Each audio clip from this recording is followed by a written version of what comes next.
Hi, and welcome to the Fair Perspectives podcast, the official podcast of the pro-human movement, brought to you by the Foundation Against Intolerance and Racism.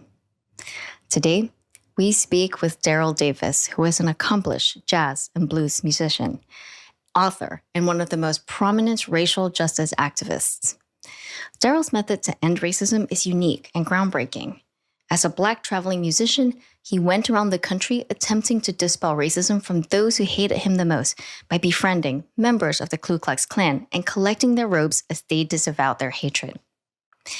To date, he has come into possession of no less than 200 robes. In this episode, we discuss how to bridge divides, the importance of dialogue, how to change minds effectively, how these ideas may apply in corporate training, Black Lives Matter, and why it's time to get rid of Black History Month. On the topic of Black Lives Matter, Daryl made some assertions about BLM's structural organization that Angel and I didn't necessarily agree with. We push back only lightly in the interest of continuity and free flow of conversation. Both of us are fully aware that BLM is a legitimate organization with multiple chapters, although Daryl is also right to say that there is a large overarching movement that isn't necessarily directly affiliated with the organization. Daryl's pro-human vision of defeating hatred and bringing people together across the largest barriers has infused all of FAIR's programs. Daryl serves as a member of the advisory board and is also a senior fellow at FAIR, working on our corporate diversity training programs available at fairdiversity.org, educational programs available at fairstory.org, and much more. Ladies and gentlemen, it is my distinct honor to bring you Daryl Davis.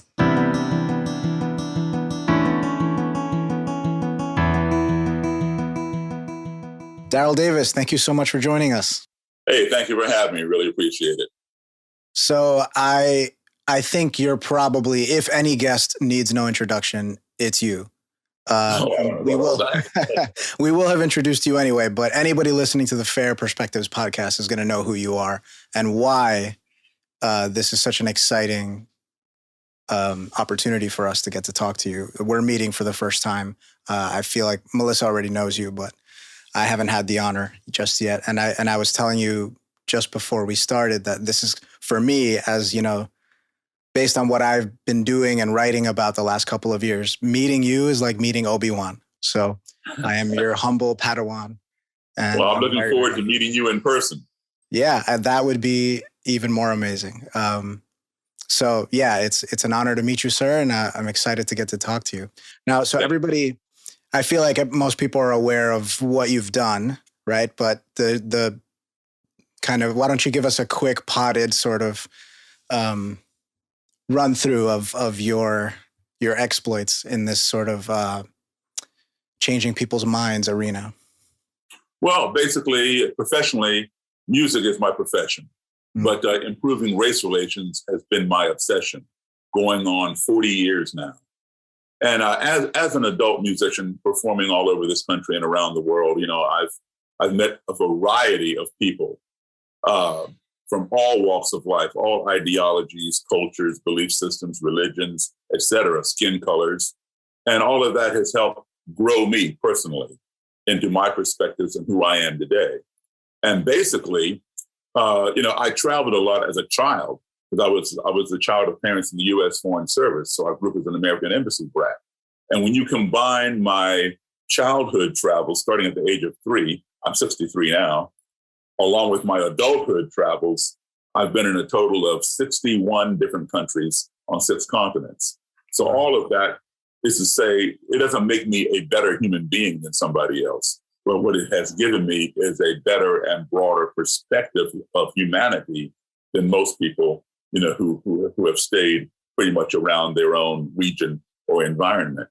And one thing that I have learned, you know, that I want to share with anyone and everyone is that no matter how far I've traveled from my own country, the United States, whether it's right next door to Mexico or Canada or halfway around the globe, no matter how different the people I encounter may be, They don't look like me. They don't speak my language. They don't worship as I do or whatnot.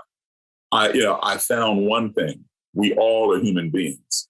And as such, we all want the same basic 5 core values in our lives. Everyone wants to be loved. Everyone wants to be respected. We all want to be heard. We all want to be treated fairly. And we all want basically the same things for our family as anybody else wants for their family. And if we can learn to employ those 5 values, or any of those 5 values, when we find ourselves in an adversarial situation or in a culture or society in which we're unfamiliar, I can guarantee you that your navigation will be that much more smooth and that much more positive. And I have found that to be true when I have encountered white supremacists. Obviously, I don't look like a white supremacist. So, I am their nemesis. And so when I encounter them, sometimes they can be contentious or whatever. But when I employ those values, they step back and they listen. Respect is a big thing. Wanting to be heard is a big thing. They all want to be heard. You don't necessarily have to respect what somebody is saying, but respect their right to say it. And I found that, if you sit back and listen, they will feel compelled to reciprocate and listen to you. And I'm a firm believer that a missed opportunity for dialogue is a missed opportunity for conflict resolution. And that has been the key to my success in having conversations with white supremacists, and many, many of these white supremacists leaving those groups, renouncing that ideology and giving me their robes, their hoods, their swastika flags if they're neo-Nazis and things like that. When you give somebody your robe and hood, that's your uniform. That is the core of your belief. It'd be like a U.S. general in our military taking off his uniform and giving it to ISIS. That's how extreme it is. A white supremacist and a black man giving me his personal Klan robe. That means something got through. And I'm telling you, it was all 5 or 1, 2, 3, 4 of those 5 values that resonated. And if that can resonate with a white supremacist coming from a black man, I don't understand how many of us cannot sit at our own dinner table and communicate with our family over Thanksgiving because my sister voted for that person, I voted for this person. That is crazy. Whoever is running for the highest office in the land in this country is only going to be there for a minimum of 4 years or a maximum of 8 years. You have been with your family for decades. You're going to throw all that away over 4 or 8 years and not even talk to each other over the dinner table? And I can go to a Klan rally and talk to somebody? Right. Take those 5 values, take a step back, take a deep breath, and employ them, and you will see things begin to change. So I'd love to dig into this a little bit because, famously, you've converted over 200 Klansmen, you've collected their robes, and the stories all start out in a similar way, at least many of the ones that I've heard. Well, I don't like to say that I converted them. Well, what I like to say is I gave them impetus to rethink, and then they did, and they converted themselves. That's a good point. Yes, I think that's true. But you were the catalyst for many of these people, right? And but there is kind of a sneaky catalyst before you showed up on the scene, which is something that I've picked up on and I wanted to ask you about. They needed to at least be open to talking to you in the first place, right? So, it's a dangerous situation. There are people. It's even more tricky than that because, everybody from that side, if they don't know me personally, they know who I am. They know of me because, word travels in that circle like the grapevine. Right. But initially, they didn't know me and they would not know that I was Black. My secretary was white and I would have her phone them up, these Klan leaders. And I would tell her specifically, do not tell them that I'm Black. Just say you're working for somebody who's writing a book on the Klan. That's what I was doing at the time, some 30 years ago. And ask them if they would consider sitting down and doing an interview with me. Now, I specifically had her phone because she is white, and they would pick up in her voice on the other end of the phone line, this is a white woman, And I know the mentality well enough to know that they would not automatically think that this white woman is working for a black man, especially a black man who's writing a book on the Klan, because they didn't exist. My book was the first book written on the Ku Klux Klan from the perspective of having in-person interviews with them, by a black author. So if I had called, they might pick up in my voice that I'm black, say, no, I'm not talking to you, click. And my whole project would have ended, before it ever got started. Gotcha. Well, but those first few, at least, that kind of led you to writing the book and getting deeper into it. Right. If my understanding is that those were kind of chance encounters, you were at a gig and you just happened to sit down next to a guy who said, I've never sat down next to a black man before. Well, very similar. What happened was I was playing in a country band, and we were in an all-white bar, an all-white lounge in a town called Frederick, Maryland, which is about an hour and 20 minutes outside of Washington, D.C. It's called the Silver Dollar Lounge. And the Silver Dollar Lounge had a reputation for being an all-white bar. And there were no signs saying no black people allowed or whites only, nothing like that. You could go in there, but, you feel very unwelcome. And when you go somewhere where you're not welcome and alcohol is being served, it's not a good combination. But here I was in this place, the only black person in the band, the only black person in the place. And we had just finished our first set of music. And we're taking a break, and somebody came up from behind and put their arm out across my shoulder. Now, I don't know anybody in this joint. So I'm turning around trying to see who's touching me. And it was this white guy, maybe 15 to 18 years older than me. Big smile on his face, very happy. And he said, man, I sure like your music. And I shook his hand and thanked him. And he says, this is the first time I ever heard a black man play piano like Jerry Lee Lewis. Oh, that's right. Yeah, I was not offended, but I was surprised that, he didn't know the black origin of that style of music. That boogie woogie blues evolved into rock and roll and rockabilly. And I began explaining it to him, and he didn't believe it. No, Jerry Lee invented that. I said, look, man, I know Jerry Lee Lewis personally. He's a friend of mine. He's told me himself. He didn't believe that either. But he was so fascinated. He was so fascinated with me. He invited me back to his table, wanted to buy me a drink. I had a cranberry juice, and he takes his glass and he clinks my glass and cheers me. And then he says, this is the first time he'd ever sat down with a black man. Gotcha. And had a drink. And now I'm not stupid, but I can be naive. And I was very naive. And I could not imagine this guy being a decade and a half older than me. He'd never sat down with a black guy before.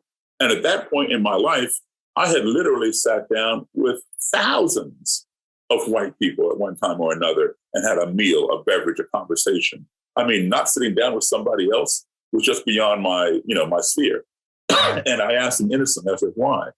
And at first he didn't answer me. I asked him again. And finally he says, I'm a member of the Ku Klux Klan.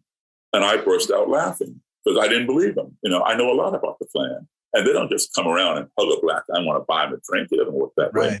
And so I figured the guy's joking. I'm laughing at the joke. He went inside his pocket, produced his wallet, and handed me his Klan membership card. And I stopped laughing because it was really wasn't funny anymore. Yeah. But we became friends, and his fascination with me, led him to giving me his phone number. And he wanted me to call him anytime I came back to that bar to perform because he wanted to bring his friends, meaning, Klansmen and Klanswomen, to this bar to see this black guy who plays like Jerry Lee Lewis. Mm-hmm. And so I'd call him every 6 weeks, when the band was returning there. And he would show up with Klan people, not, in robes and hoods, in their regular clothes. And they'd watch me play. They'd dance to our music. And on the break, I'd go and meet them. There were a few of them who did not want to meet me. They'd see me walking towards the table and they'd get up and scurry across the room to the other side. But there were those who were very curious and would hang there and ask me questions and all that kind of thing. Right. So that's the distinction I'm trying to zero in on is there's the cohort that are willing to approach you unsolicited, unbidden, and just tap you on the shoulder and start talking to you despite their affiliations and despite their beliefs. And then there are the ones who will avoid you at all costs and maybe worse, if they found themselves face to face with you, would do something terrible. So I'm curious, we've heard about instances like the one you just outlined for us, but have there been any where you attempted a connection and you got the opposite? And what did you do? What did you do then? Well, in some cases, I've had to be violent, unfortunately. I've had to engage in violence and hurt people, put them in the hospital, put them in jail, because my life was threatened, my life was in danger. People put their hands on me in a violent manner.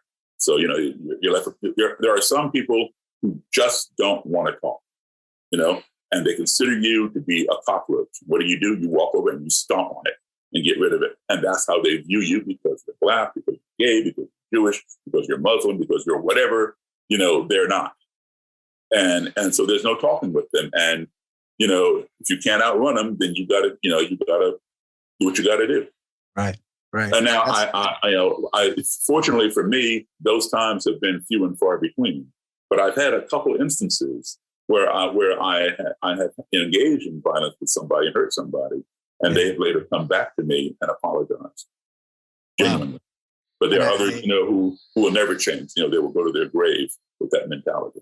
Sure. I imagine that part of the reason that you got some of the change, and part of the reason that you've been successful in what you've done, is that despite their behavior towards you, your behavior towards them didn't change, except for the obvious, I won't let you harm me. But Right. Beyond that, I'm not going to do the thing that you're doing back to me. Right. Exactly. And I think, one of the most violent ones, he didn't know I was Black. And, normally, say, okay, I'll meet you here or I'll meet you there. Sometimes they would invite you over to the house, not knowing that you're Black. So, I'd go knock on the door and people like to freak out, There was one guy, he was like totally freaked out. And my secretary had come with me. And as I said, she's white. She's standing right next to me on the porch when I knock on the door. Well, what's funny is, as I'm pulling up the driveway, it's like in rural West Virginia, pulling up the driveway, and I see the big picture window, and I see somebody peeping, out the window, watching me pull up the driveway. And I recognize, it's that Klan leader. And I said, he's going to be in for a shot. So, pull up there, and we walk up to his porch. I knock on the door, and he opens the door. And I think at first he thought I was just somebody selling something. I wasn't the person he was waiting for. But the person he's waiting for, of course, is going to be white. I mean, why would a Black man want to be coming to a Klansman's house, right? Mm-hmm. So I said, I'm Daryl Davis. And he looked shocked. He opened the door a little bit more, looked at my secretary. And then he says, right in front of me, as though I'm not there, why didn't you tell me he was Black? Like that, And I said, well, what difference does it make? If you're going to tell me the truth, does the truth differ whether you tell it to a white person or a Black person? And he looked at me, and I said, hey, I am what I am. I am who I am. I'm interested in you and your perspectives. So he paused for a second, and he said, come on in. And so I came in. We sat in his kitchen, and he offered me a cup of coffee, and I don't drink coffee. And I said, oh, no, thank you. And then he offered me a glass of orange juice. It was in the morning. And I used to drink tons of orange juice, but I'm diabetic, so I can't do that anymore. So I politely declined. He goes, what? You don't want to drink with a white man? I mean, the guy was being serious, And my secretary, before I could answer, said, oh, no, he doesn't like coffee, but he's diabetic. He says, oh, well, would you like a diet soda or some water? I said, sure. So, and then he calmed down, and now we can drink together and we can talk. Wow. Yeah. See, I think, going back to your 5 points, that compulsion to be heard and to be listened to is stronger even than some ideological leanings. Let me show you 38 seconds of something. Listen to what this guy says. This is an imperial wizard, a national Klan leader. All right. Here, Davis is one of the few African Americans you will ever find attending a KKK rally. More than attending, he is welcome. I got more respect for that Black man than I do you white niggers out there. Has friendship transcended the color barrier? Listen to Kelly at a Klan rally. I will follow that man to hell and back because I believe in what he stands for and he believes in what I stand for. A lot of times we don't agree with everything, but at least he respects me to sit down and listen to me. And I'll respect him to sit down and listen to him. The strange relationship of a KKK wizard and his Black buddy. In Washington, I'm Carl Rochelle, CNN Sunday Morning. Okay, so now you heard the first guy you saw talking to me in the white robe and the green cape and green stripes. That's what's known as a Grand Dragon. Grand Dragon means state leader. He oversees all the chapters within the state. The guy in the white robe with the blue cape and the blue stripes is the imperial wizard, okay, which means national leader. He oversees all the states. All the grand dragons report to him. All right. So Roger Kelly, the guy who said, what he said was, we may not agree on everything, but at least he respects me to sit down and listen to me, and I respect him to sit down and listen to him. Those were his words. Very important words. If you have an opponent, an adversary, it doesn't even have to be about race. Okay. In fact, let's take race off the table for a second.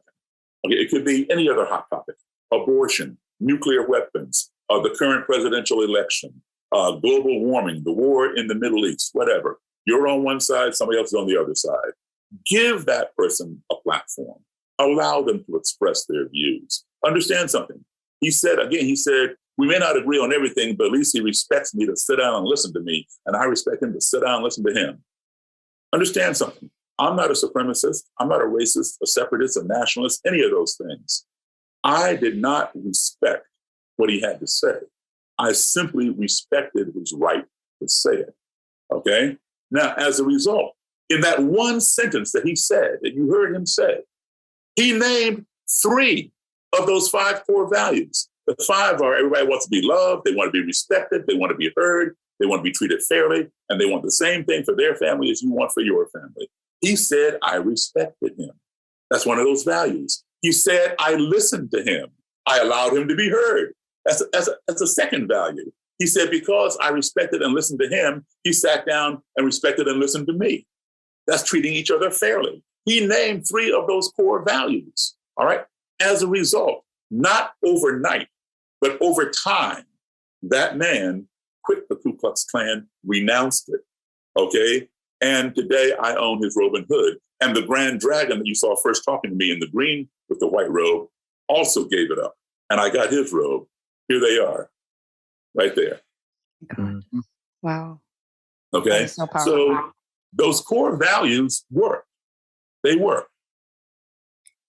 Well, we spend so much time in this country talking about the other person, talking at the other person, and talking past the other person. Why don't we consider spending a few minutes, just a few minutes, talking with the other person? That would clear up so many different things. Well, Daryl, I fear that the perspectives that you espouse here are kind of endangered today here in America. You see it happening on different fronts with what's happening in schools, racial segregation, resegregation again, and racial affinity groups. Ultimately, your process has been to establish contact, establish a common humanity. And when we separate ourselves, we separate our cultures, in some cases, people consider it, say, cultural appropriation to play somebody else's music without attribution or something like that, putting up barriers to culture again. And I worry that that we're kind of walking in the wrong direction. One of the things that I guess I mentioned to you before, I distinctly remember the last time I saw you was when we were at a conference and we were at the after party, which was in a bar in New Jersey. And there was a crowd of Antifa activists assembled opposite. The police were protecting kind of both sides. They were in between. And the crowd was yelling at us all in the bar, and in particular called you, a white supremacist. And so this idea that, if you're talking to people that have the wrong politics or that you or that they disagree with, have racial identitarian views, that you are then guilty of that moral pollution, and it's a taint on you. And so we live now in the world where there's moral transitivity, right? If you talk to this person now, then you espouse his values. How do we operate now in the world like that? And is there anything we can do to change this mindset? Because I think it's going to impede progress. Yes, absolutely, Melissa. And when they were yelling all that kind of stuff, I said to the host of the after party, I said, hey, you know what? Let's invite them over. There's a whole variety of people in this room who may not agree politically with each other, but we're talking, we're getting along, we're having a good time together. Let's invite them over so that they can see this and they can say whatever they want to say, and he agreed.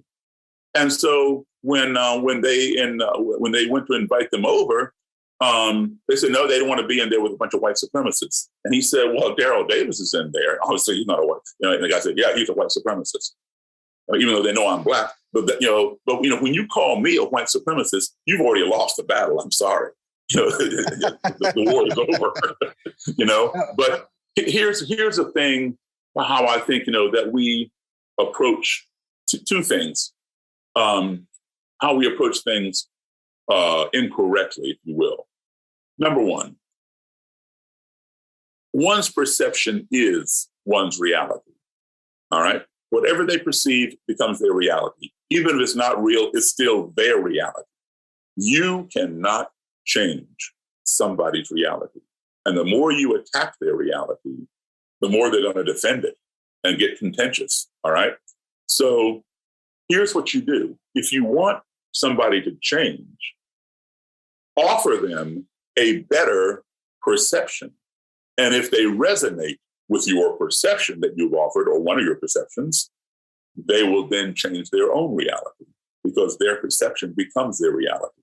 So let me give you I'm going to give you two examples. One hypothetical and the other one real. All right. Let's say you have a 7 or 8 year old brother, and he goes to a magic show with his buddy and his buddy's parents. And he comes home and tells you, you're not going to believe this. This magician on stage, he asked for a female volunteer and 50 women raised their hand. He picked one out of the audience, had her come up on stage. Then he had her climb into this long box and stick her feet out the hole at that end and stick her head out the hole at this end. And then he took a chainsaw and went, and he cut that box in half. He cut that woman in half.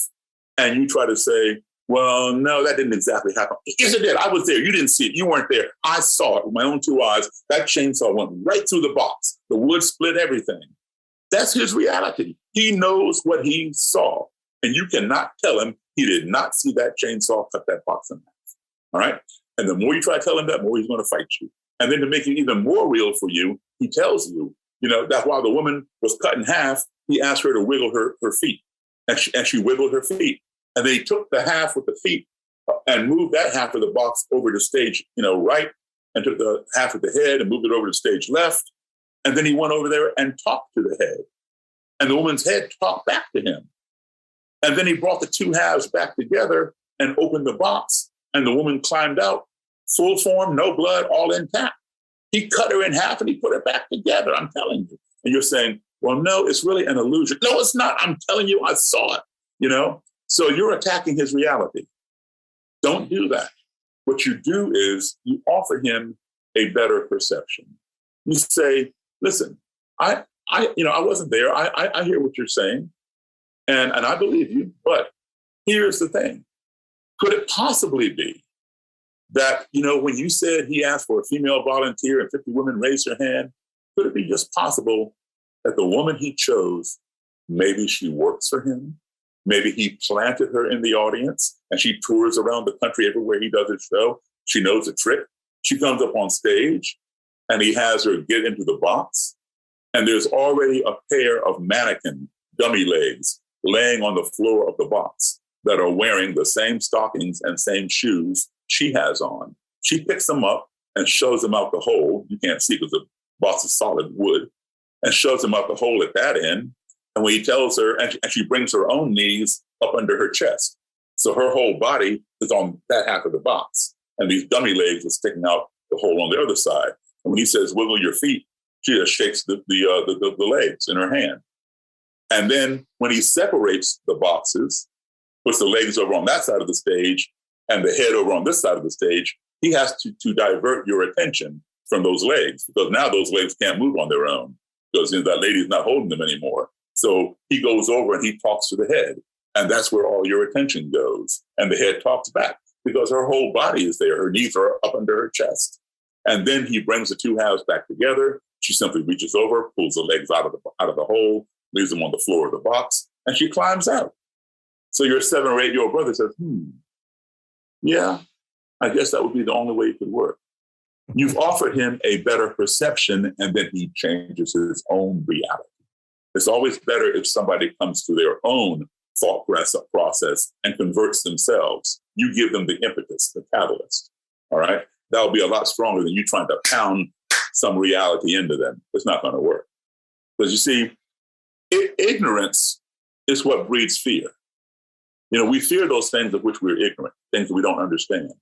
And if we don't address that fear and keep that fear in check, that fear will lead to hatred because we hate the things that frighten us.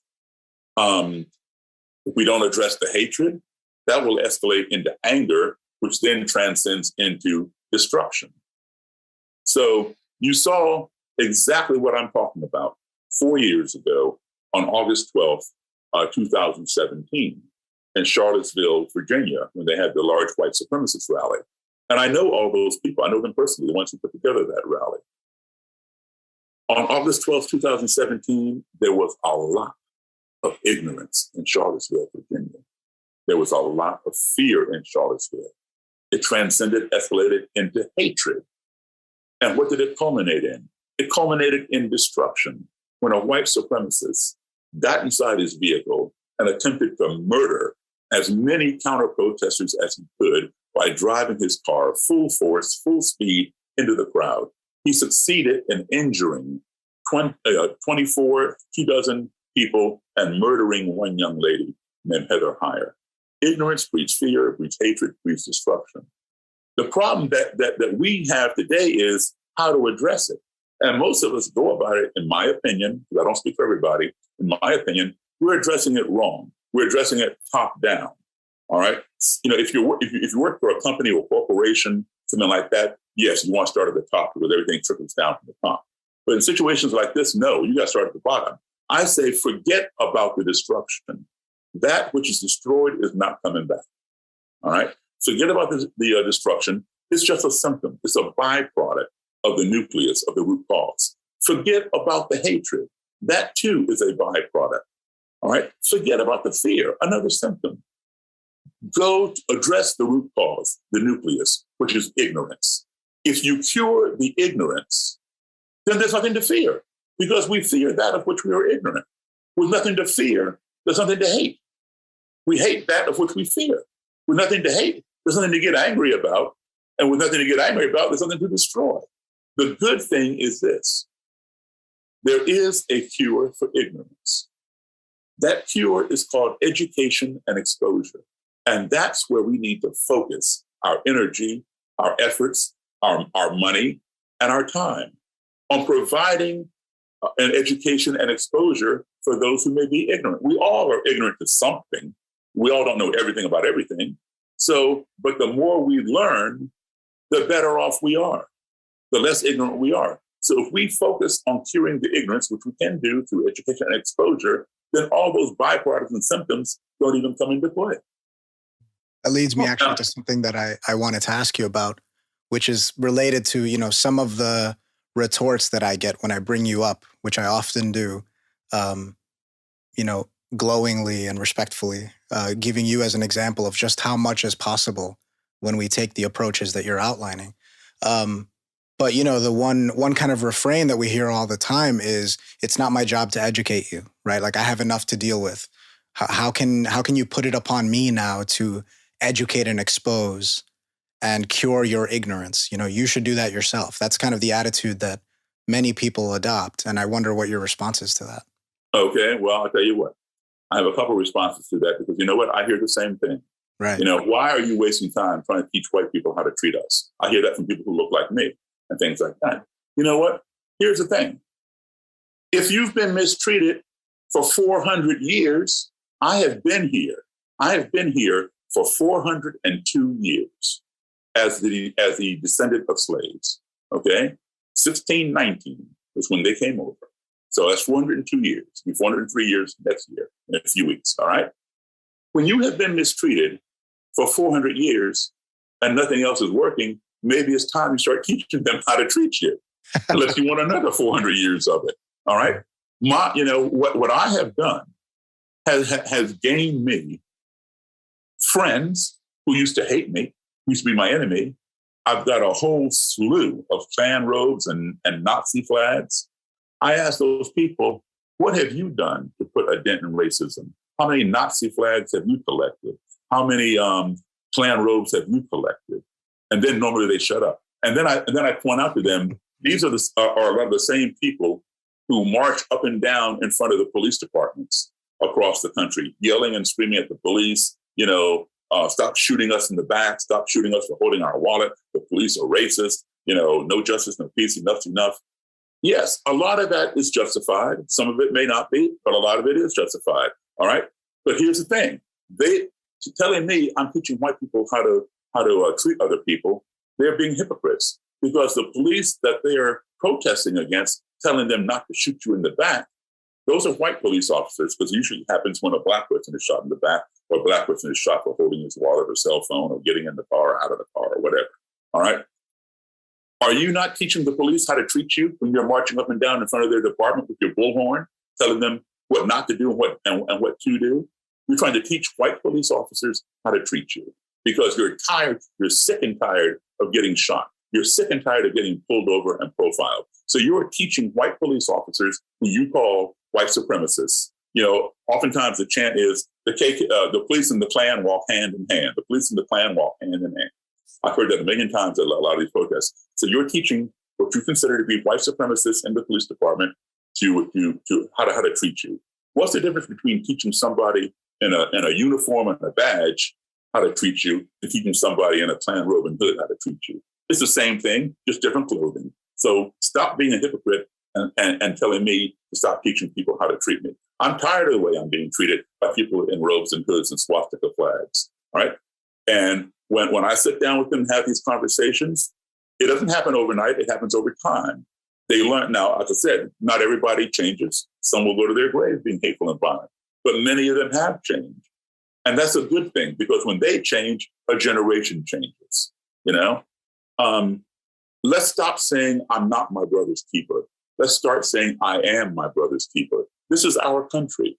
And, whether you are a Black American, a Jewish American, an Asian American, Hispanic American, whatever you are, we are all Americans. We're all brothers and sisters.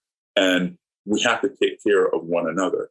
It used to be, if I was, let's say, as a Black person, I'm just hypothetically, I'm walking down the street and I see up ahead of me on the sidewalk a Black guy and a white guy arguing with each other. And they're calling each other names. This guy's calling this guy an idiot. Other one's calling the other guy stupid, whatever. I don't know either one of them.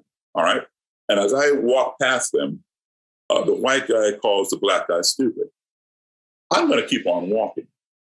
Okay. I don't know either one of these guys. I don't know what they're fighting about. It's not in my business. And for all I know, maybe the Black guy is stupid. All right. So I'm going to just keep on going. But let's say same thing. They're calling each other names. And as I walk by, the white guy calls the Black guy a nigger. Oh, I'm going to stop. I'm going to turn around. I'm going to come back. And I'm going to defend that Black guy. I don't care what he did. Maybe he was wrong in what he did. It doesn't matter to me. But when you called him a nigger, you also offended me because I look like the guy you're attacking. All right. If you have a personal issue with this person, then deal with that person as an individual. Don't paint a broad brush over everybody that looks like that person. But now you have offended me. So now you have involved me in your problem. And now I'm here and I'm going to set you straight. All right. Because I look like this person. That's the way it used to be. Here's the way it should be. All right. So now let's say another example, same situation. I'm walking down the street. Let's say it's a Black guy and a Jewish person getting into it over something. They're calling each other idiot and stupid and whatever else. I'm going to keep on walking. It's not my argument, and these are individual attacks. All right. But as I go by, let's say the Black guy calls the Jewish person a kike. Should I say, well, that's bad language. That's an insult towards the Jewish person, but I'm not Jewish, so I'm going to keep on walking. No, that's how we used to think. I should say, whoa, I should come back and defend that Jewish person. The Jewish person might have been wrong. I don't know. I have no idea what the context of the argument is. But regardless of whether he's wrong or right, that person had no business calling him by that name because that is not just attacking him, it is attacking everybody that shares his Judaism. And that is wrong. You cannot paint a broad brush. So I should come back and defend that Jewish person, even though I'm not Jewish. That's what we need more of in this country. Don't just stand up for yourself, but stand up for your brother, stand up for your sister who doesn't look like you, who doesn't share the same DNA or religion or color or whatever as you do. When we start standing up for one another, when we become our brother's keeper, that will mitigate and reduce the amount of intolerance and anti-Semitism and racism and sexism and homophobia and things like that in this country. Because this country is so diverse, and it's going to keep on getting diverse. So we're going to need to begin to protect one another. That's my feeling. Daryl, so you've been working with FAIR, especially in terms of developing material for corporate training. Are there any principles that you've seen or developed over the course of your negotiating, racial conflicts, and applying that to developing this kind of material, whether it's like encouraging either cultural sensitivity or diversity training in corporate settings? Can you describe that kind of work that you do, trying to bring that into corporate America or boardrooms? Yeah. One of the things that I encourage, that I noticed even as a kid, what I encourage, I call it walking across the cafeteria. It's one of the few things that I've developed. And what it is this. In diverse populations, such as, say, a Washington, D.C. or a Los Angeles, New York, et cetera, you have a school or you have a corporation, a company, where people of all hues and colors and shapes and whatever are working there together in the school or in the corporation. They're working on a project together. They might even share the same cubicle. They get along fine. But what happens at 12 noon? Everybody goes down to the cafeteria for lunch. And then what happens? Blacks sit with blacks, Hispanics with Hispanics, Asians with Asians. They tend to self-segregate. Now, does that mean that they're racist? No, absolutely not. People tend to feel more comfortable around familiarity. People who may share their culture, may share their language, their method of worship or whatever, their political beliefs, right? And, that's fine. Now, if you try to go sit at their table, they say, oh, no, go back to where you came from, go back over there to your table, you can't sit here. Then, yes, there's a problem and it needs to be addressed. But we tend to self-segregate. I don't do that only because I was raised from day one around a lot of diversity.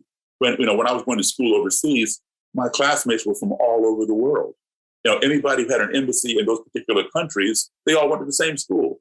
So, my first exposure to school was overseas. I did kindergarten, first grade, third grade, fifth grade, seventh grade, because you get assigned to a country for 2 years and you come back home. But when I would come home, I would either be in all black schools or black and white schools, meaning the still segregated or the newly integrated, the black and white schools. And there wouldn't be the amount of diversity in the 1960s in schools in this country that I had overseas. So when I was overseas, I was already living about 10 years into the future because that diversity, that multicultural classroom thing had yet to come to this country. It's here now in major cities, but I saw it 10 years before it ever came. It was my baseline. So I was never around these affinity groups, coming up. And, now I see them, but anyway, I say, get up and walk, leave your group, leave your comfort group. Once or twice a week, walk across the cafeteria and sit with someone that you don't normally sit with, because you have a lot to teach them. You have a lot to learn from them. And chances are you will make a new friend.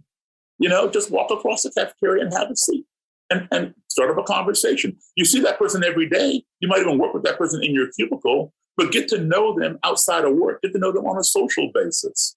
That's how we learn. My favorite quote of all time is called the travel quote, and it's by Mark Twain. And Mark Twain said, "Travel is fatal to prejudice, bigotry, and narrow-mindedness. And many of our people need it sorely on these accounts. Broad, wholesome, charitable views of men and things cannot be acquired by vegetating in one little corner of the earth all one's lifetime. And that is so true.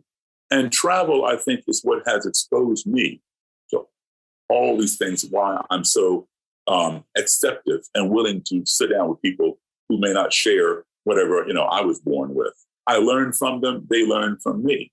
Now all the travel I've done, like I said, does not make me a better person than somebody else. It just gives me a broader perspective. And all I'm asking you to do is, you don't have to go across the Atlantic Ocean or across the Pacific Ocean like I did.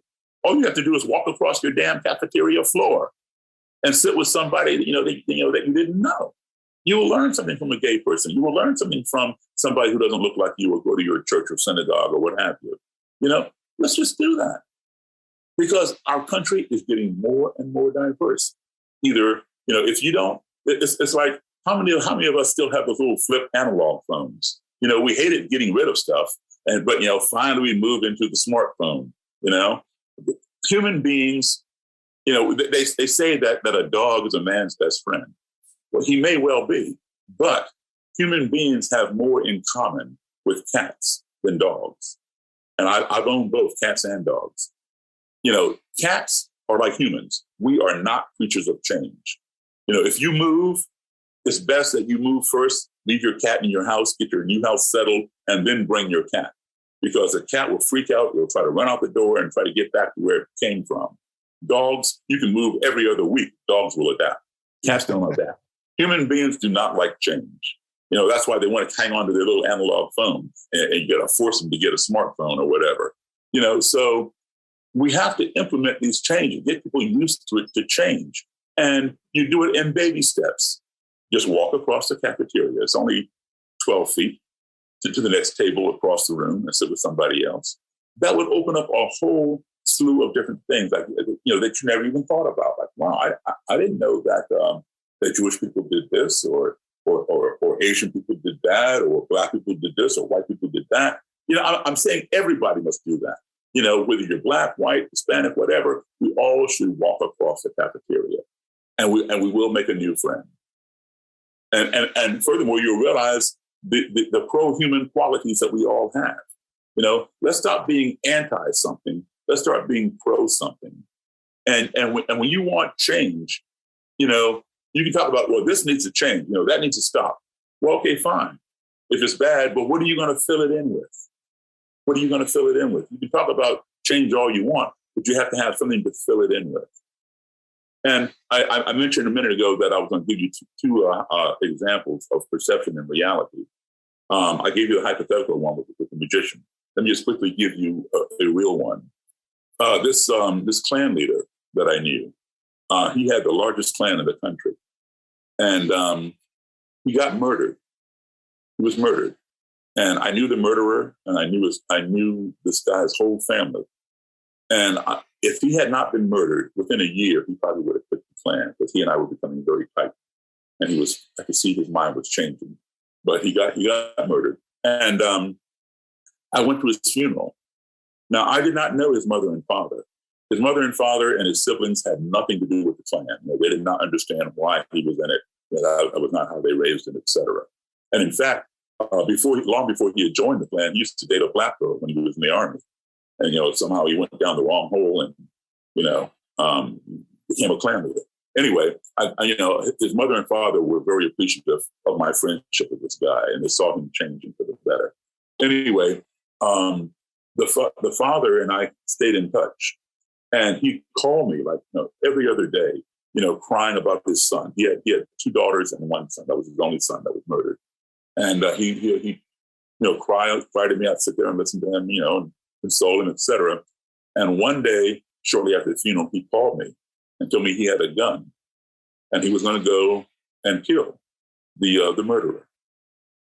And I knew that he was serious, because this was his only son. He loved this kid, blah blah blah, and he was going to do what he said he was going to do. And so I had to think, how can I reach him? He's that hellbound on taking somebody's life. I understood his anger, I understood his sadness, and I knew I had to appeal to him where he was, to his perception.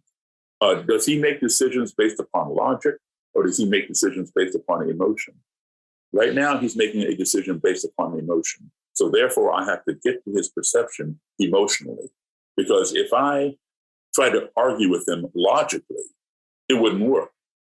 Like, for example, if you're dealing with somebody with a scientific mind, or a lawyer or somebody like that, the judge, they base their decisions upon logic, upon evidence, statistics, facts. You can't give them an emotional argument. They don't want to hear it. That doesn't mean anything to them. They need the data. All right. If somebody is making a decision upon emotion, you cannot argue logic with them. They don't understand that. All they understand is what they feel. So right now he's feeling like killing somebody. He's in the emotional zone. So I have to approach his perception that way. I can't change his reality. His son is already destroyed. And his reality is, this person destroyed my son's wife. I'm going to destroy that person's wife. So I said to him, if I had said, listen, if you go and kill that person, you're going to get 40 years in prison. You're already an old man, and you're going to die in prison. That's logical. That would not have worked. He didn't care about that. He cared about his son. All right. So I had to appeal emotion. I said, listen, if you go and kill this person, you're going to, you've already lost your son. You're going to lose your 2 daughters because you're going to be put in prison. You're not going to be, the chances are they're going to transfer you halfway across the country because they make it difficult for the family to come see their inmates. So, you're not going to see your daughters, that often. You want to lose them too? You're going to die in prison and you've already lost your son. Now you're going to lose your 2 daughters. So I appealed to his emotion because he loves his kids and he decided not to kill that person. So I changed his perception without attacking his reality. That's what we have to do. Understand, does somebody make decisions based upon logic or do they make decisions based upon emotion? Whichever it is, that's the perception that you work on. That's a really good tactic. I was wondering also, you described earlier that, especially, I think you said it was in the bar where there were Klan members and there was a group who would not mind sitting with you during the breaks. And then there was another group who just completely rejected that idea and would just walk away. And I wonder if that kind of, is there a normal distribution of this kind of 2 kinds of people really who would behave that way, either one or the other. Well, And in society, if we come across people who are like the latter, who just absolutely do not want to find that, don't even want the opportunity to find that common humanity between groups, what can be done about people like that? Is this just a waiting game? Is this just time? That given time and generational change and culture, that's the only way that they will ever come to the table? Or what is the solution? Well, I hear what you're saying. And we have to keep in mind that a Klansman or in general, a white supremacist or racist is not stamped out of a standard cookie cutter. They come from all different walks of life, all different educational backgrounds, all different reasons for joining a white supremacist movement, or even if they don't join the movement, for adopting a racist ideology. Not every racist is in the Klan or in some movement. It could be just the person next door who doesn't want you marrying his daughter for whatever reason. So they come from all different walks of life. They go from 3rd grade dropout all the way to President of the United States. President Warren G. Harding was sworn into the Ku Klux Klan in the green room of the White House. President Harry Truman had joined the Klan for a short time before he became president. He didn't like it. He got out. Supreme Court Justice Hugo Black was in the Klan when he got the appointment to the Supreme Court to become a Supreme Court justice. He had to leave the Klan in order to sit on the Supreme Court. Senator Robert Byrd, who just died a few years ago, he was a Klansman in the 1940s in West Virginia. All right, he renounced that ideology and later became a great advocate of civil rights and things like that. So they come from all different educational backgrounds, different reasons for joining. What you do, Melissa, is prioritize. Don't give up hope on those people that you think are lost and unchangeable and they'll never change. Some of them will never change. They will go to their grave, being hateful, violent, and racist. Don't give up on them, because I've had people like that do change over time. But I realize some will never change. But prioritize. If you're reaching this person, but not reaching that person immediately, put that person on the back burner. Don't throw them in the dumpster. Put them in the back on the back burner. Focus on the one who is responding. And then when that person has responded well and has made that transition, then allot your time to the one who's a little more difficult. And sometimes what you'll find that will happen is this: when the person who does change, who's in the Klan, does change, and this other one who's hardcore, not going to change, he sees his buddy change and his buddy's life improve. That might be the catalyst for him now to listen to you, because it can work that way too. Daryl, I'm reminded of this wonderful quote from James Baldwin where he says that, one of the reasons people cling to their hates so stubbornly is because they're afraid that once the hate is gone, they'll have to deal with pain. That's and right. There's so much of that. In my view, there's so much of that in what is going on with people who are fervent enough to become Klansmen or skinheads or, that level of intensity. And I'm curious how much you've noticed that in your dealings with them. And then I have another question for you after, but just okay. Yeah, there is a lot of that. There is some of that. Again, it goes back to change. People don't like the change. They get comfortable in their rut, even if it's a bad rut.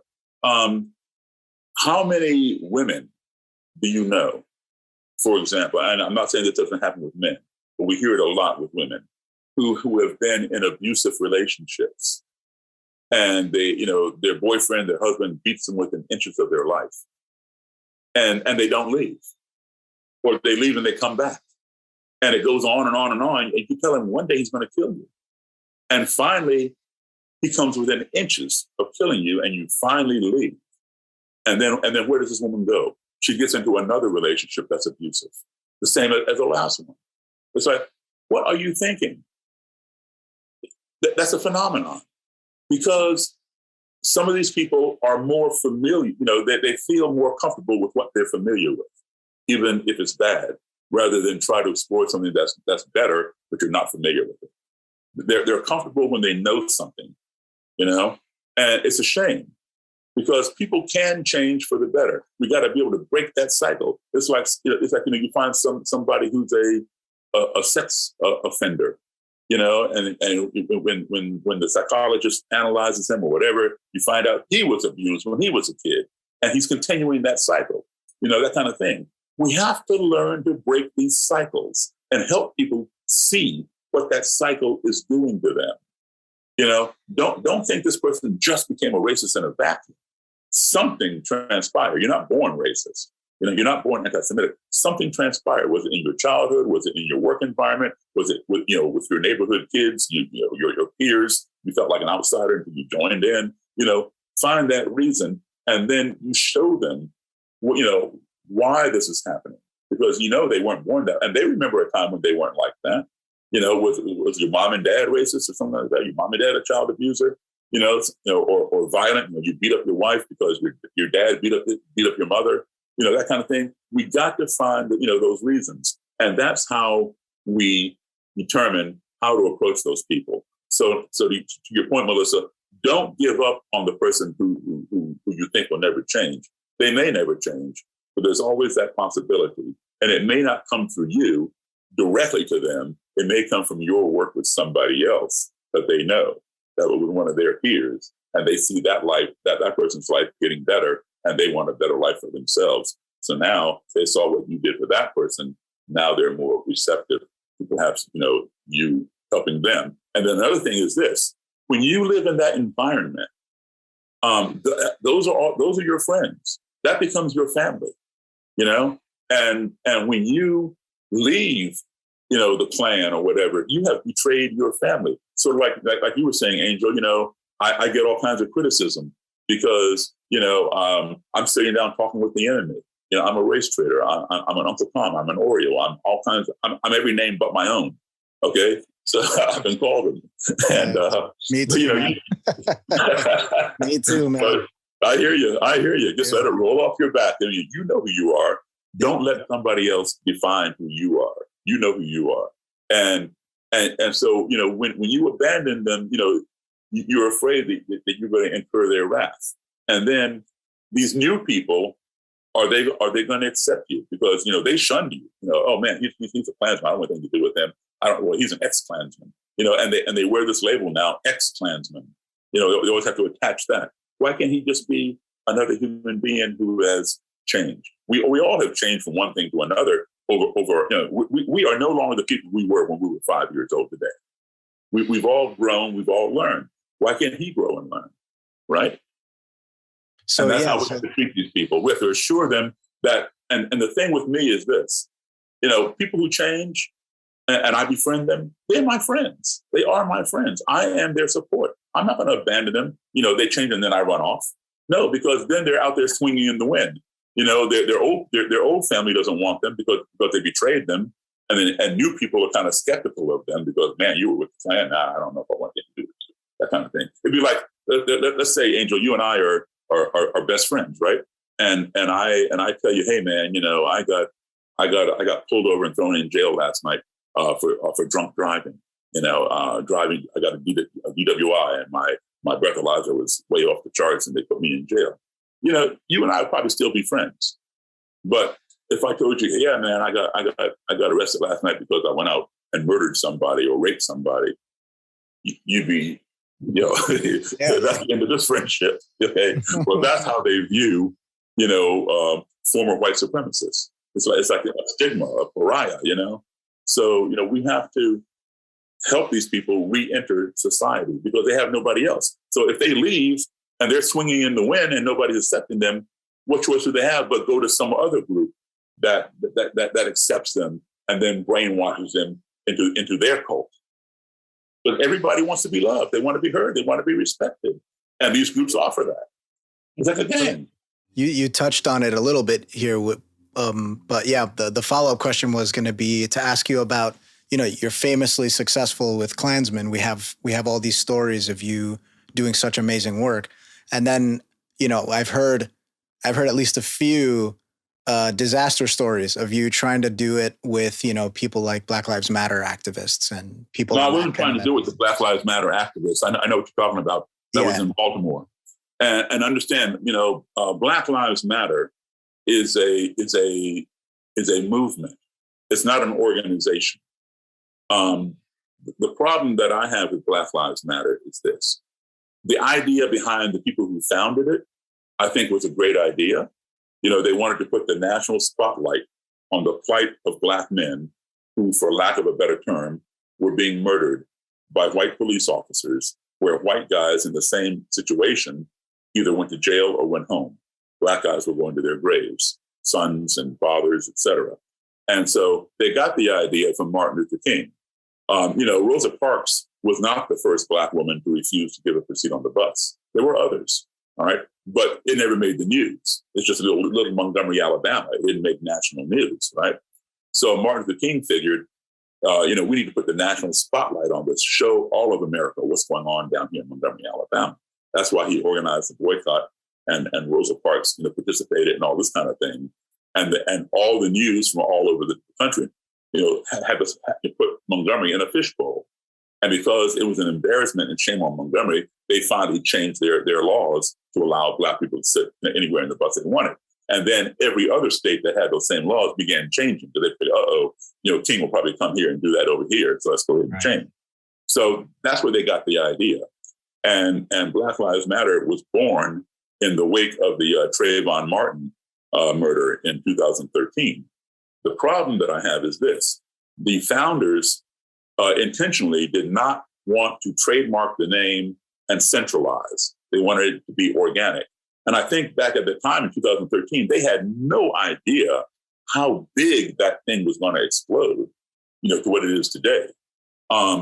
So as a result, now you've got 80, 90 different factions, not even chapters. Chapters are part of an organization, factions of Black Lives Matter all over the country. Some of them are very aggressive, painting graffiti all over the place, destroying people's property and this, that, and the other. Other factions are willing to sit down with the city and county legislature and say, hey, we need to work this out. Like, can you write up a bill for this, that, or the other? They're willing to work, within the confines of the law and things like that.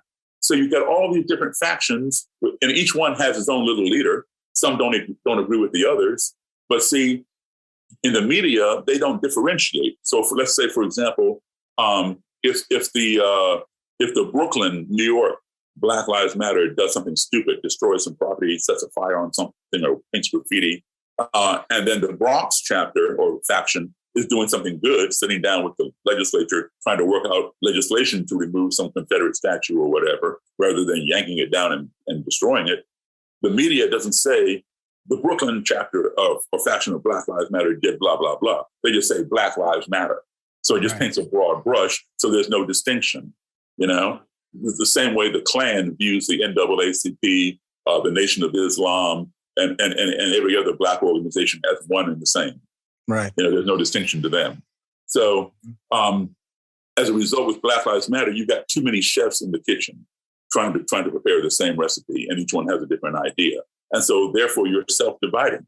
And the best way to conquer an enemy is to divide and conquer. You know, the NAACP, the Boy Scouts of America, the Red Cross, these are all centralized organizations where policy is created at headquarters. There's one leader, one president, and that policy is disseminated to all the chapters around the country. So the way the Red Cross operates in New York City is exactly the same way the Red Cross operates in Los Angeles, California. Right. That's not the case with Black Lives Matter, and that's the problem. You know, they had a huge voice, but now they've become, you know, detrimental to their own cause because there is no centralization.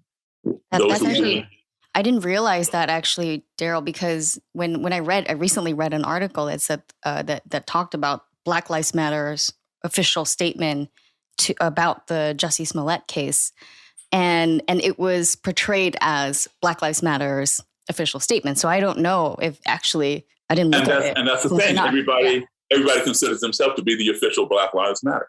So when people say, I want to donate to Black Lives Matter, where are you going to donate? Yeah. Well, I think there is an actual organization, but every faction, as you call it, kind of does its best to disassociate. And so right. They're autonomous. Their own thing. They're autonomous because, you know, everybody wants power. So, you know, if you've already gotten power, yes, you're right. A new Black Lives Matter organization has been formed, but it's not that extensive. It doesn't include all those factions. It was formed within the last couple of years, if not even less than that. Okay. Yeah. But it's a separate thing. But then there are other ones also. So if you donate to this Black Lives Matter organization, are they going to send money to the other factions, you know, in your hometown? Maybe not. You know, unfortunately, we know where some of that money went. Exactly. So now, if you are a leader of this faction of Black Lives Matter, and you've got 100 people in your faction, or 50 people, and you know, and that faction over there has whatever, and they have their own leader. Each faction has its own little leader. Once you become a leader, you don't want to give up power. You don't want to look. Our last leader, he was only there 4 years, and he thinks he's still there. Right. Yeah. But, you know, speaking specifically, though, to like your interactions with people on this side of the spectrum, right? Yeah. Those Black Lives Matter. Those Black Lives Matter people that you're talking about, they reached out to me a year later, and they said they'd seen me, you know, and they better understood what I was trying to do. They didn't agree with everything, but they understood it a little better, and they wanted to get together and work together. Oh, and we got together and we began working together. And then one of them fell off the wagon and reverted back to the scene that you saw in the film. Right, exactly. Yeah. So, you know, people go and come. Yeah. So, but, you know, we touched on it at the outset about, you know, protesters not wanting to come in, even though you were there, because you're also a white supremacist. You're now being called a white supremacist, which is insane. And then, you know, the other things of being called all the other names, the Oreo, Coon, et cetera, which I get all the time, which I call that the one thought rule. If one idea is out of place, your group membership is completely removed from you. Right. But yeah, I'm curious about, you know, do you notice any significant differences between your interactions in that kind of way, trying to persuade people that are coming from that direction? Is there more of an intensity? Because maybe there is more of an intensity. I'll tell you something. Yeah. Let's talk about Black supremacists. And some Black Lives Matter chapters are full of Black supremacists. Some are Blacks and whites, And there are some Black Lives Matter factions that have more white people than Black people. Yeah. So you got them all. Yeah, you got them all across the board. Yeah, I've seen it. Yeah. Now, let me explain something to you. A white supremacist would be far more angry and violent towards a white person dating a Black person than he would towards that Black person, because that white person is a sellout. You have defiled my race. You are a part of my race, and you have sold out. Why would you lower yourself to be with that person? They would have far more contempt for their own than the other. It's the same thing with Black supremacists. When these particular Black Lives Matter people that you're talking about, those are Black supremacists in that Black Lives Matter chapter, or faction rather. When they were far more angry with me than they were Klan, because I was sitting down with the Klan. I was selling out. Was their perception. So yes, it's more intense when you're dealing with something like that.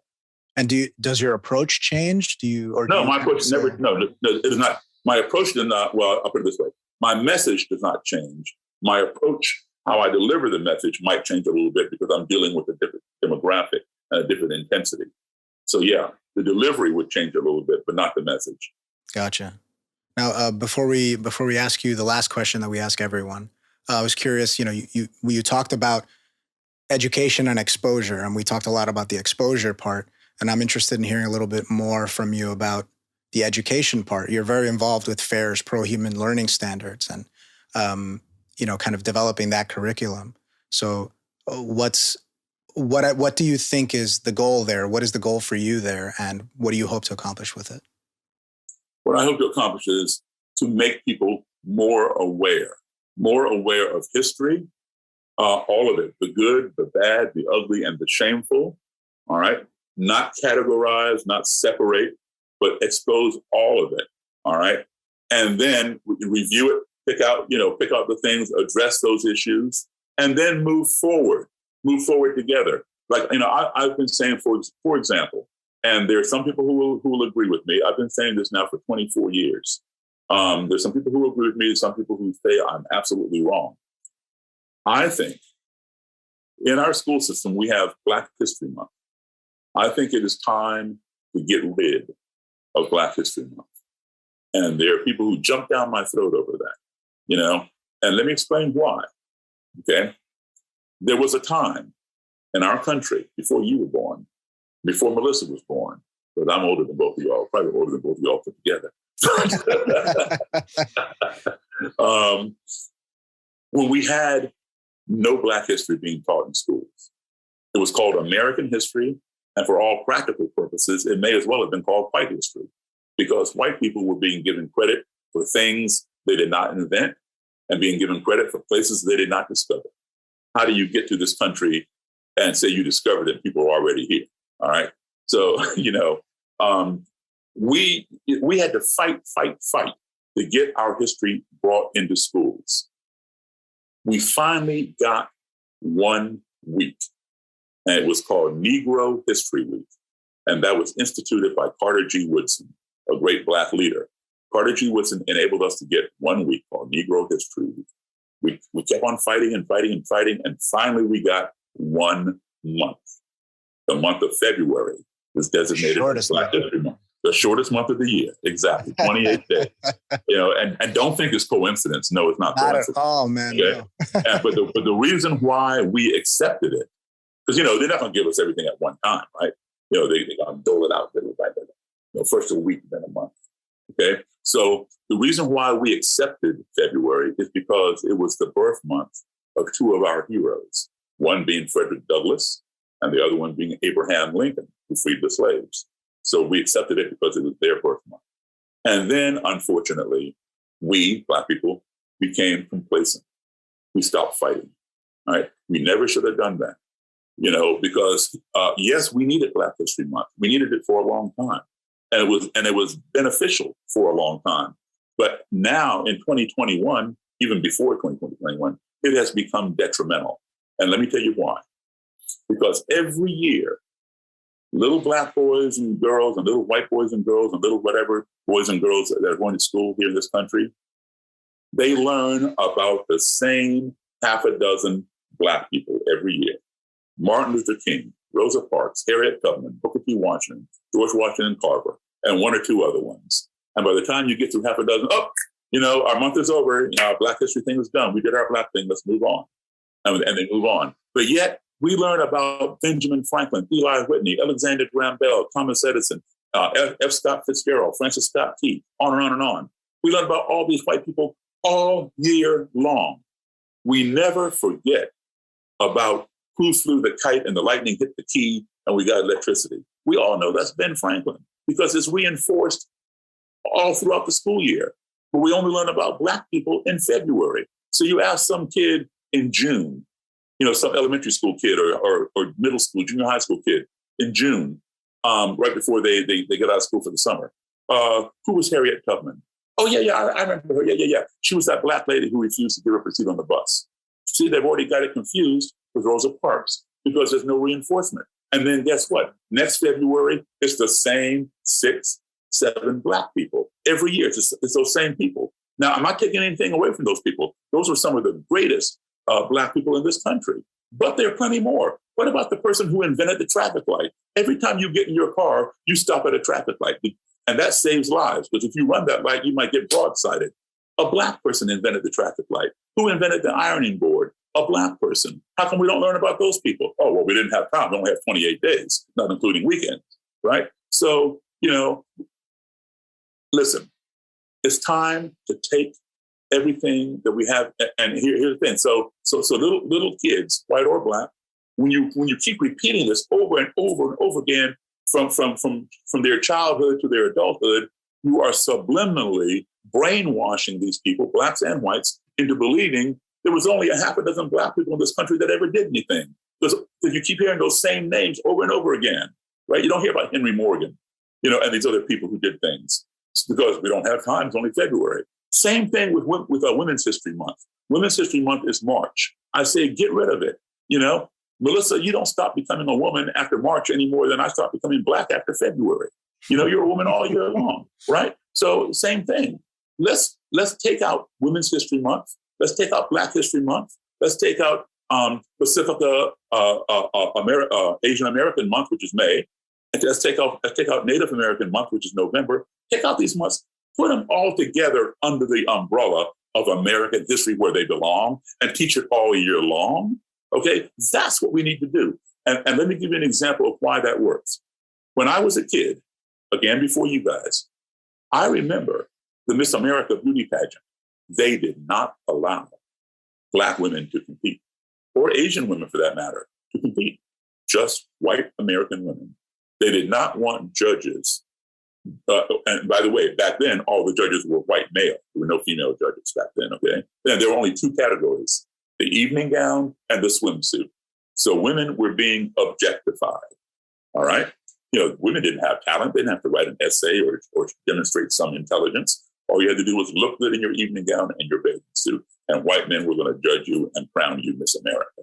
And Black women were not deemed beautiful enough to compete in that competition, or Asians or Hispanics or whatever, all right? So what did that do for Black women?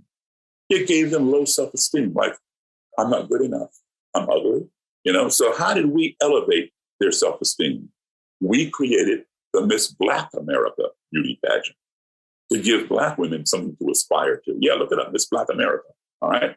So they began competing in that competition, and they were getting crowned, and their esteem was going up, all right? Now, a little later on, Miss America, the main pageant, finally opened its doors. And today, any American female, regardless of their heritage or whatnot, is allowed to compete. And since that time, we have had 4, that I can remember, 4 Miss Americas who've been Black, starting with Vanessa Williams, right?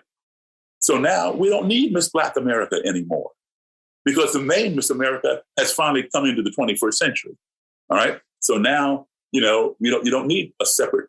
When are we going to stop needing a separate month for American history just because you're Black? Obama was the first Black president, right? So what are we going to do from now on? Only talk about Obama in February? Put him in the February box? How stupid is that?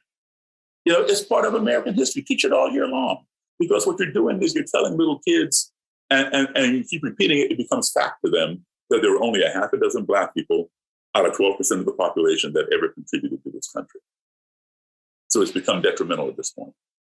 And that's because we became complacent and stopped fighting. I love that. It reminds me of Neil deGrasse Tyson, who, always mentioned that he didn't want to be considered a Black astrophysicist. He was just an astrophysicist. Precisely. Okay, Daryl, I think it's time to wrap this conversation up. We always ask a very standard question to everybody as the last closing question. But in your case, I feel like, you've actually answered this question throughout the entire podcast. So we're going to have to maybe just summarize it. Our focus at FAIR is providing a pro-human alternative, that kind of perspective, a pro-human perspective to the issues of our day. What does pro-human actually mean to you? And how can everyday people, strive to uphold that value? Okay, pro-human, what it means to me is that I support humanity. I support the human effort. Everybody's a human. And what it also means is that we need to go back, from my perspective, of course, we need to go back to the original definition of the term proud or pride. Pride and proud mean the same thing. All right. We hear a lot. I'm proud to be Black. I'm white pride. I'm proud to be white. I'm proud to be Jewish. I'm proud to be Asian. I'm proud to be whatever. No, that's not possible. I cannot say that I am proud to be Black. Somebody cannot say they're proud to be white. You cannot say you're proud to be Asian or he's proud to be Jewish or whatnot. The reason why he's Jewish is because his mother is Jewish. Okay, the reason why I'm Black is because my mom and dad were Black. Your parents were Asian. All right, and so on. Now, if you look up the definition according to Webster, the definition of pride and proud is the feeling derived from accomplishment. All right. When you got your college degree, you accomplished that. That piece of paper is something to be proud of. Okay. When you win the 10K marathon, you can be proud of that. That is your accomplishment. If you have a child, you can be proud. I created that child. I mean, that's my pride. All right. You cannot be proud of something that you didn't create. You did not create yourself to be Jewish, Black, white, or Asian, or whatever. All right. You can say, I'm not ashamed. I'm not ashamed of being Black. I'm happy to be Black. You can be happy to be Asian, to be Jewish, to be whatever. Now, don't be ashamed of it, but be proud of what you accomplished. I have respect for you not because you're Asian or because you're Jewish or because you're mixed or because you're Black or because you're white. I have respect for you because you are a human being. So that I give you my baseline respect. But when I look into your background and I see, wow, you did that, you did that, you did that, you accomplished this and that and the other, my respect meter goes up. I have more respect for your accomplishments than I do for your skin color. So when people walk around and say, I'm proud to be Black, I'm proud to be white. Well, what the hell did you accomplish, please? You didn't accomplish that. Your parents did that for you. That's my feeling. So that's being, pro-human. We need to get back to the original definition of those terms and let people judge us on the content of our character, not on the color of our skin, as Martin Luther King would say. So what is in your content? Did you invent penicillin? Did you win the bet? You baked the most tasty cake, in the competition. You can be proud of that. Be proud of what you accomplished, no matter how small and how great. But don't take credit for something that you didn't accomplish. I can't think of anyone whose life embodies the pro-human values more than you. So it's really been a huge honor for me and Angel to be able to talk to you today. My pleasure. And so all I'm saying with the pro-human thing is, we keep talking about what we were against. And I want to be anti-racist. I want to be anti-abortion. I want to be anti-this. I want to be anti-that. Okay, let's stop being anti the person. We can be anti the idea. Like, I am anti-racism. I'm not anti-racist. That person who's a racist, I'm not anti the person. I'm anti his or her ideology. So I replace it, instead of being anti the person, I want to be pro the person, pro-human. You know, I don't want to walk around negative all day. I want to be positive about something. I love that so much. Thank you so much, Daryl, for being here My today, pleasure. for talking to us. Ladies and gentlemen, Daryl Davis. Thank you all. Thanks for listening to Fair Perspectives. If you'd like to join the pro-human movement, visit us at fairforall.org/join us. You can also support the show by subscribing on YouTube or on your favorite podcast platform, and by following us on Twitter, Facebook, and Instagram. For transcripts of podcast episodes, as well as access to exclusive Fair Perspectives content, visit us at fairperspectives.org. Thanks again, and we'll see you next time.